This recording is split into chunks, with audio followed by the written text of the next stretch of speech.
चलिए देख लीजिए, अच्छे से इसको समझा दे रहे हैं। आंग्ल मैसूर वार, जो हम लोग वहां पे वारेन हेस्टिंग्स में एक जो पढ़े और डायरेक्ट जो हम बोल दिए थे, तो फिर से हम इसको एक बार समझा दे रहे हैं। आंग्ल मैसूर वार जो लड़ा गया, ये 4 लड़े गए थे। प्रथम आंग्ल मैसूर युद्ध 1767 से 1769 के बीच हैदर अली उस समय शासन कर रहा था। इस युद्ध की समाप्ति मद्रास की संधि के तहत हुई थी 1769 ईस्वी में। वहीं द्वितीय आंग्ल मैसूर वार 1780 से 1784 के बीच लड़ा गया वारेन हेस्टिंग्स के शासनकाल में।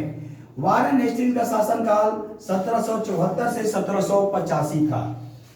इसी युद्ध में हैदर अली की मृत्यु होती है और उसके सक्सेसर के रूप में यानी उत्तराधिकार के रूप में टीपू, उसका पुत्र टीपू सुल्तान सामने आता है। लेकिन यह भी युद्ध 1784 ईस्वी में मैंगलोर की संधि के तहत समाप्त हो जाती है। आगे तृतीय आंग्ल मैसूर युद्ध जो लड़ा गया, ये 1790 से 1792 के बीच लड़ा गया था। इस समय भारत में जो शासन जो कर रहा था वो था लॉर्ड कॉर्नवालिस। और लॉर्ड कॉर्नवालिस का शासनकाल, इसको एक तरीके से पकड़ने का तरीका है, लॉर्ड कॉर्नवालिस का शासनकाल 1786 से 1792 था। यह संधि, यह श्रीरंगपट्टनम की संधि के तहत यह युद्ध समाप्त हुआ। यानी 1792 ईस्वी में श्रीरंगपट्टनम की संधि होती है और इसी के तहत तृतीय आंग्ल मैसूर वार की समाप्ति होती है।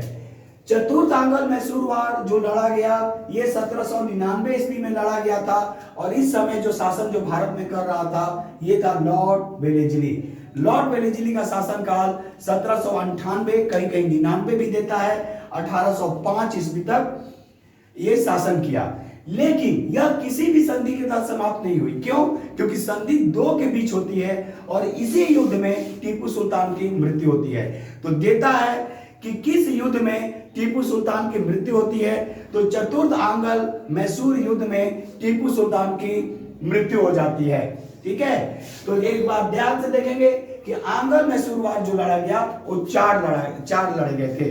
प्रथम, द्वितीय, तृतीय, अब चतुर्थ। इसमें इसभी याद रखना है। जितना हम डायग्राम के तहत आप लोग को बताए हैं, ये सभी चीजों को अपने ध्यान में रखेंगे और इसको याद रखेंगे, क्योंकि इसमें कहीं से भी कुछ भी क्वेश्चन उठाकर पूछ देता है।